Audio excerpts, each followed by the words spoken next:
The Formed Book Club. Catholic book lovers unpacking good books, chapter by chapter.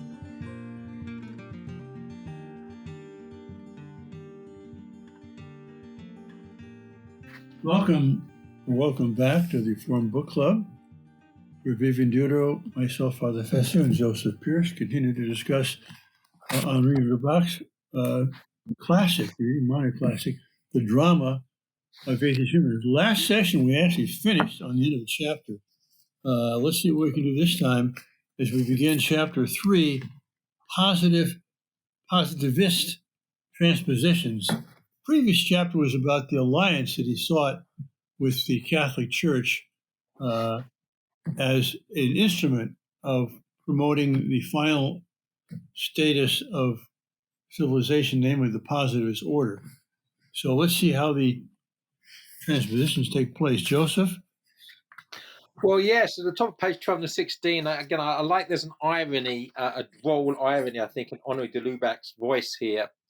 He says, then, speaking of Comte, then the new Aristotle, so the philosopher, had changed into a new St. Paul, so basically a religious zealot, in order to complete the edifice.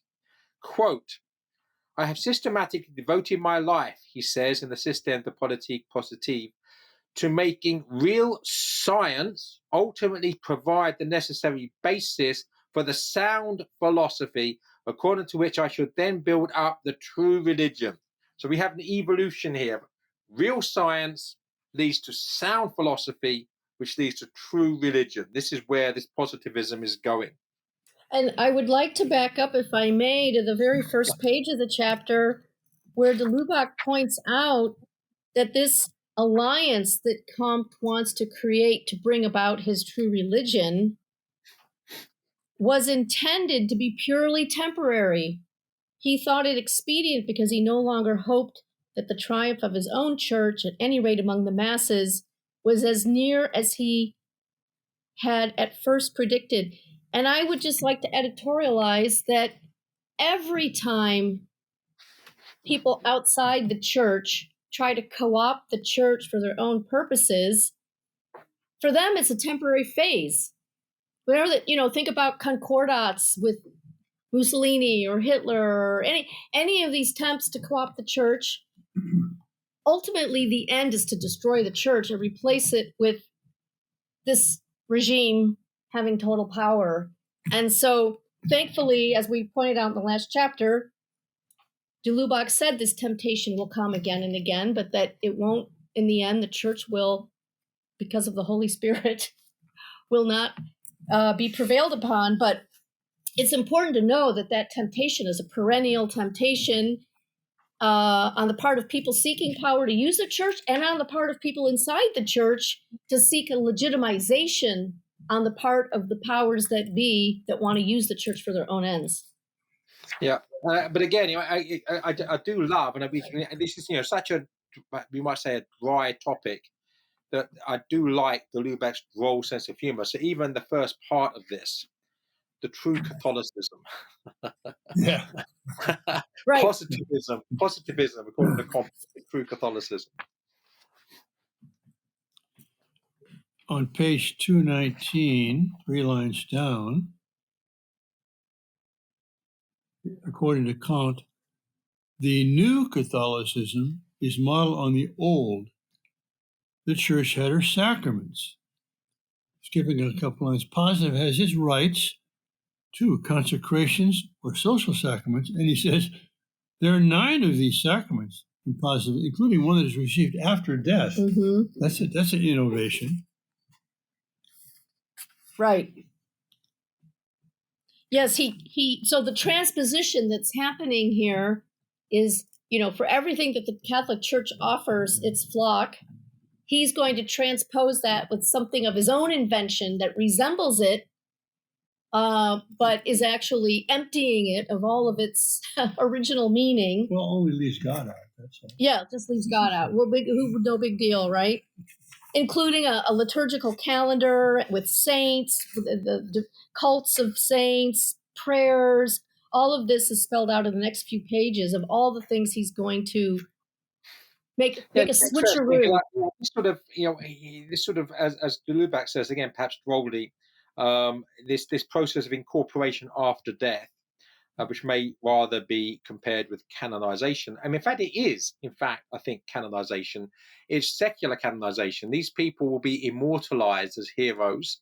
It goes going right back to paganism, right? You build statues of them all over the place. You put them on the calendar, and so if you're a good servant of the positivist religion, you will be immortal, not in the sense of going to heaven, but in the sense of being remembered and revered. Yeah, I'm going to jump way ahead to the conclusion of everything here. That's fine.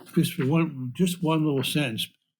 266 at the bottom, where de Lubac says here, Comte's spiritual itinerary is that of man himself. Lost faith cannot long remain unreplaced. You leave out God, some idol is going to take God's place. That's right. Yeah, but Father, going right back 46 pages, you see it at the top of page 220. He's talking about that man becomes, quote, a veritable organ of the great being, capital G and capital B. I mean, what on earth is the great being if we're not allowed to believe in God? Is it Comte? Or if it's not Comte, is it humanity in some Humanity, sort of... yes. It's humanity. The abstract deity, the great being. Yeah. That's, I think, Chesson referred to that as similar to being on a crowded tram, as he would say. Humanity. It's just amorphous mass all around you. I have something on page 229. Anybody before that? Just go for it. All right, the last part of that paragraph at the top. Apart from all questions of doctrine, this is de Lubac speaking, one cannot take seriously the musings of a man who never understood a word of the gospel and who sank deeper every day into the monstrous egocentricity, the crude and lachrymose consolations to which Comte innocently abandoned himself in his sanctuary cannot be taken for genuine spirituality. Mm-hmm. Yeah. Here's This the. is de Lubac, telling it out how it is, basically. That's some summary at the end. Now, this is a madman, egocentric, narcissistic madman. Mm-hmm. And here's the de Lubac exercising that discernment that he says needs to be when we're dealing with these intellectual systems or ideologies. There's an intellectual discernment. You have to go through and think about it, but then there's the spiritual discernment, right? That's what he said in the previous part of this book with respect to... If we can go back perhaps to 224, just a footnote there, because this I think is very interesting, and it has this wonderful phrase, moral eunuch. So this is somebody writing about Comte in a pejorative way, in a negative way, I should say. Comte is a man whom the exclusive culture of scientific ideas has reduced to a true degradation.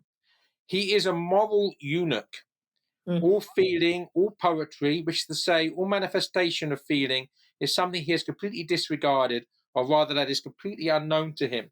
And now, this whole moral eunuch, not only is it a good phrase, a powerful, poetic phrase, but it's really, I think, also a description of many of the worst psychopaths, right? Is that they actually have no moral compass, they have no moral feeling, no moral emotion. They therefore can do hideous, horrible things dispassionately because they're morally impotent. Yeah, it's a strange thing. We all have a moral sense innate. We can't be human without it, and yet it seems kind of be submerged in something. I remember years ago hearing a confession of a young woman who was from a good family and actually lived a pretty good life, but she, this priest kind of seduced her, and so she was, spending time in his rectory bedroom. And she confessed it, but not as, it wasn't like it was something really serious. She didn't feel any moral seriousness about that, even though she did come to confession. But it just seemed like, for whatever reason, there was a color blindness almost, she could see some things but couldn't see others. So it happens. A desensitization, which is of course dangerous, right? When something becomes so habitual, you no longer see it as being anything unusual, and therefore nothing too much of an aberration, right? If you do it all the time, we excuse ourselves for it. I want to jump back to 229, unless there's something in between. The second section is called the priesthood of the scientist, which is a good description here. De Lubac says, so far, only the most general of the transpositions from Catholicism has been considered. But there are two others that complete it, although he divides it into three here. A form of worship, a dogma, and a regime. In other words, it has poetry, its philosophy, and its politics. Those are the three transpositions he's going to talk about.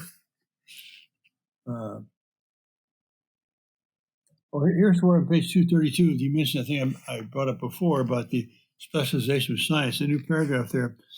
But what type of scientist would be worthy to belong to such a priesthood? Bottom of that. Well, keep going. Okay. Comte never cared for empty learning. See, this is this dismissal of the theoretical pursuit of knowledge just for its own sake, which is what the pure sciences are. And he has no time for that because that's just empty learning. Or another quote from him, cloudy erudition that contents itself with mechanically accumulating facts and which is equally fitted to serve the most contradictory opinions. Well, that is right. When people are, you might run into someone with a different theory from your own. And now anyway, he just can't abide that. Again, the irony is that, as I understood it from our early discussions of Comte's philosophy and positivism, it was building a philosophy which denied the existence of metaphysics. In other words, that empiricism and scientific materialism were the only building blocks upon which any truth could be built. And yet he seems to outgrow that, and sort of like a Saturn V rocket jettisons the very thing that got him into orbit. So the next sentence there, the true positive spirit, as he conceives it, is at bottom just as far removed from empiricism as from mysticism. So he seems to have no real connection with the very, very ladder by which he's climbed. And that's perfectly expresses the fact that he rejects what he sees as wrong in empiricism, being too specialized, and he rejects mysticism, which is the transcendent, basically. And in the middle is what? Something's going to take the place of the mysticism, which is humanity, and he as the pontiff of them all. At the bottom, a couple more lines down, he blames, quote, the exaggerated intellectual narrowness that comes from an empirical specialization. And that is true. But what he says on page 233, about 10 lines down, the aim in view should be systematic generality. Analysis should be subordinated to synthesis as progress is to order and egoism to altruism. At bottom, the whole thing should be one single science, namely human, or rather social science. Social science. There it is. There it is. That's how we have departments of social science on every university campus. That's where it came from. But look how scary that is, that basically all analysis, in other words, all reason, is subject to synthesis, which is, it's the inversion, perversion, and reversion of the whole Hegelian thing, right? Where you're using reason, you have a thesis, then you have an antithesis, and then you come to a synthesis. Well, now basically you get to a synthesis. This is the final synthesis. We will have no more theses and antitheses. This is this synthesis, and all future reasoning, all future analysis is subject to this final synthesis to which we've arrived, right? Which That's that's absolute the ideological tyranny and totalitarianism of the 20th century encapsulated. That's right. But ironically, on 233, he wants the scientist to be, this is the top of the second paragraph, to be a man with an encyclopedic mind. Well, I thought you just said you didn't want all these, this detail, this clutter, no, I guess he's going to handpick the details that are important to. Yeah, the encyclopedia would be the positivist catechism. That's the encyclopedia. Right. And you can't read anything other than that. But again, facts themselves, mathematical quantities, we have to exercise our faculty of judgment to decide of all of this litter of facts, what's really important and what's the hierarchy of value that they have, and what is all of this knowledge to be in the service of in the first place, but to God. So you take that out. Now you're just going to have an arbitrary selection of facts. Okay, what does this sound like? It's going to be settled science. We're going to arbitrarily pick the facts that fit our program. Anyone who makes any questions or complaints about it is antisocial by definition, going to be canceled, right? Like what you just said, Joseph, this is exactly the totalitarian ideological mindset that we're up against, even now. It's as if Comte is putting the template in place, which will lead to the murder of millions of people several decades later.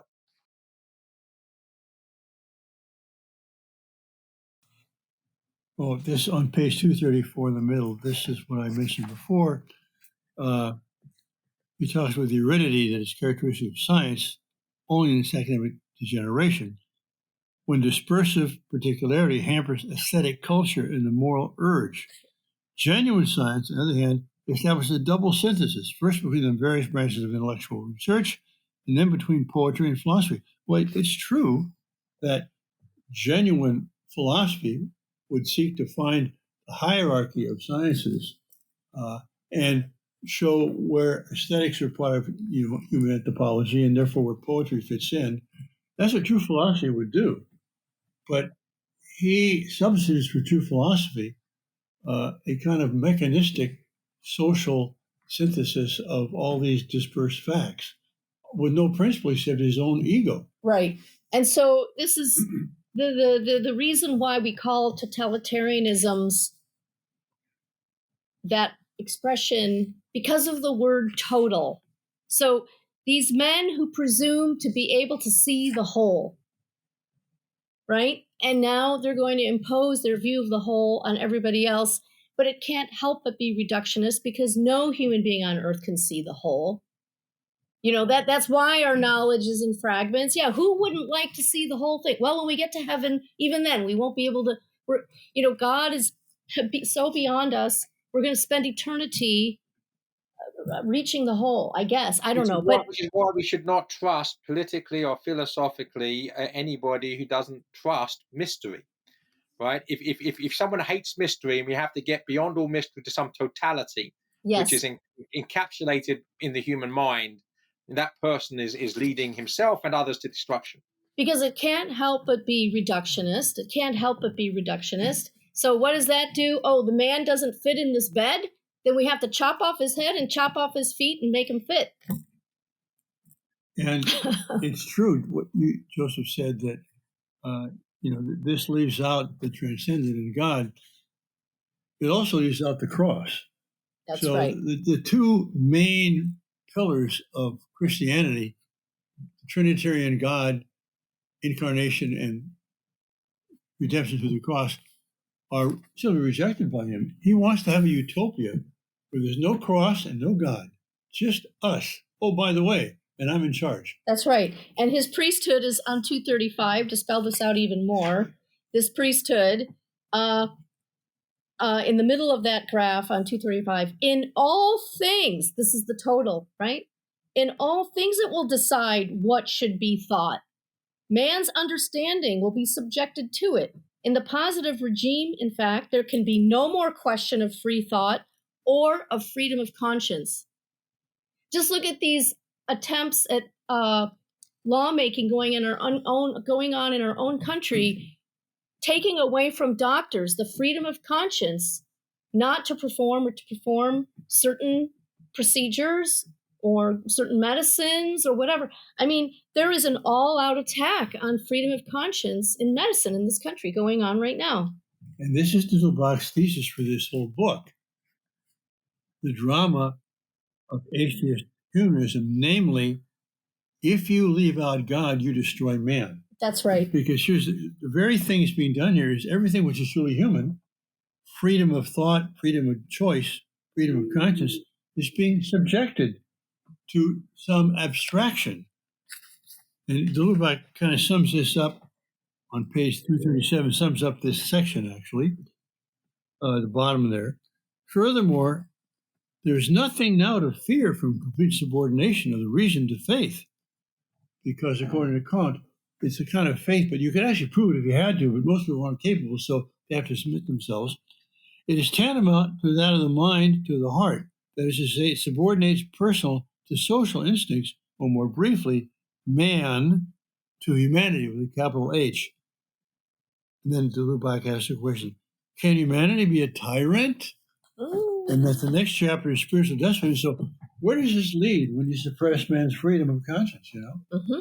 Yeah, it's interesting because I mean that question, can humanity be a tyrant, should be an essay prompt really, because an abstract concept itself can't be a tyrant, but those who subject themselves to the abstract concept can become and do become tyrants. That's the way I would ask it if someone sent me an essay prompt anyway. Yes, well, and yeah, humanity can't be a tyrant because abstractions can't do anything. But Right. if you claim to be the sole reliable exponent of humanity, Mm-hmm. well, then of course you will be a tyrant. And you can certainly, if humanity is the totality. Of course, you can sacrifice people on the altar of humanity, right? And on 241, de Lubac points out that the purge was beginning, de Lubac says, meaning Comte was already threatening to, quote unquote, unmask his false adherents. You know, already the purge was beginning. So this wasn't even something that was going to be saved for later. Comte was already beginning in his own circles to weed out the unbelievers or the people who aren't the true believers anyway. Yeah. On 239, about 6 lines down, he's quoted, Comte is, the social order will always be incompatible with permanent freedom to reopen at will an indefinite discussion of the very foundation of society. So that systematic tolerance cannot exist, and it's never really existed except in connection with opinions regarded as indifferent or doubtful. So it'll never be resurrected. At the bottom of the page, in short, the positive faith is not open to abuses because it is always demonstrable. But people cannot demand that it should be demonstrated here and now. So we've come to the truth. We brilliant ones, we elite, take our word for it. Yeah. Or you'll be shot. That's right. Again, in this quote, I'm backtracking again to 238, at the beginning of this section. That block quote there, indented quote by Mr. Jean Lacroix. Competent men are so far ahead of the masses that all sorts of political and social catastrophes have time to happen before the latter have reached a positive stage. Mm-hmm. Besides, the community as a whole must always lag behind the elite.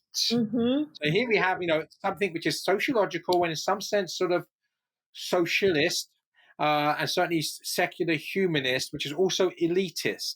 And again, that also is very much what we have now, right? Where basically the socialists used to be, and I think authentically, certainly in British history, was the working class. The Labour Party was a political organisation begun by the working class in order to give the working class, to enfranchise the working class politically. But now we see the elites have completely and utterly hijacked the machine, and treat the masses with complete contempt. So a word like populism has become a swear word. Heaven forbid that a member of the elite should be popular. That people might actually like him, or he might be speaking for them. So this is just really, say this systematic elitism as now the voice of the people. Right. And yes, so we must listen to the experts. And suppress any opinions that are different from those of the self-appointed experts. That's right. And these experts, we see it now, cannot tell that what's in a woman is a human being, or can't tell what sex a person is, or whether there are only two sexes. They're the experts. If you can't figure those things out, I don't want to hear your opinions on taxation or foreign policy. Well, what the famous line by William F. Buckley? He'd rather be ruled by the first 20 people randomly chosen out of the phone book than by the faculty of Harvard. Right. Well, that's again. So Chesterton's essay, "The 12 Men," right? That anything really important has to be left to 12 people picked at random, i.e., a jury. Right. Same idea. Don't trust the experts. Trust the ordinary man in the street. That's right. He'll tell you what a woman is. Yeah. I have nothing until 246.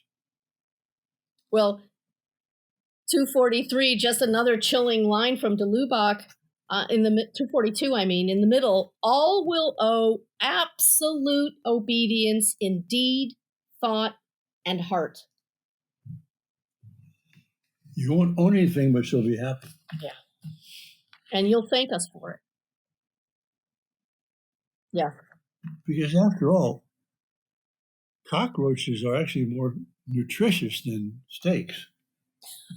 Especially the ones with heat-sensitive antenna. That's the best part of them. I guess it's crickets now. Crickets. We're using crickets for protein now to save the planet. Joseph, anything before 246? No, I haven't. So 4 lines down, there was no admission for anything that did not bow to that subjective synthesis, which by a close coordination between the reality of speculations and their utility came to constitute the only, quote, true positivity, close quotes. This last point brings us to one that towers far above all others, the requirement that minds should submit to the decrees of the positive priesthood. We mentioned that before, but that just kind of summarizes it. Mm-hmm. Yeah. Bottom of that page, about 6 lines up, Comte let it be clearly understood that he meant to take advantage of the current principle of unlimited freedom of thought to set forth a doctrine thanks to which he would later on subject all minds to a continuous strict discipline as soon as the new social order had at last been established. This reminds you of that famous saying. This is written at Erdogan of Turkey, but it says, yes, democracy is like a train. When it gets to where you want to get off. And that's what every ideological movement does. They take advantage of the freedoms of liberal societies, freedom of speech, freedom of assembly, and so on, when their direct aim is get themselves in power, and the first thing they do when they're in power is get rid of those freedoms. And back when I was a college student writing for a student newspaper, I was interviewing these Iranian Marxist-Leninists. This was just at the time that the Shah was being pulled down from power and Khomeini's revolution was underway in Iran. And these guys were in a cell here in the United States of America, a Marxist-Leninist Iranian cell, to subvert American ideas, foreign policy, whatever, from within, operating on university campuses. And this is what these guys actually told me to my face. We will use your freedom of religion, freedom of thought, freedom of assembly to get power. And once we get power, we're going to take all these things away. To my face, they told me this. Well, it's that unusual candor. Yeah. Yeah. I get bottom of page 247. Again, we have John Stuart Mill here. So basically, Comte is making enemies amongst those people who, in some sense, were at least semi-allies. So that 10 lines up. Henceforth, man was to bow no more before God. Nothing higher than his own understanding was to solicit the free adherence of his faith, but he was to submit the depths of his being the part by which he was most himself to other men, and in matters that depend solely upon man. Fortunately, said John Stuart Mill with a touch of humour, quote, mankind have not yet, that's six, which we has, but anyway, mankind have not yet been under the rule of one who assumes that he knows all there is to be known, and that when he has put himself at the head of humanity, the book of human knowledge may be closed. So again, it's John Stuart Mill, really, that to me is a damning put down of Comte's position, basically. And de Lubac continues, of a man, one might add, who, concentrating the whole of, quote, spiritual power in his own person, has decreed once for all and for everyone that there are no mysteries and it is one's duty to believe. Wow. I mean, how suffocating this is.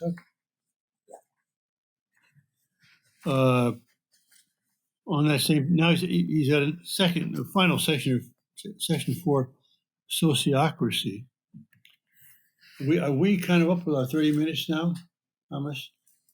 Well, I don't think we can finish this chapter too easily. So let's make next session a summary, conclusion of this summary, conclusion of Kant and this section of the book before we go on to the next one, Dostoevsky's Prophet.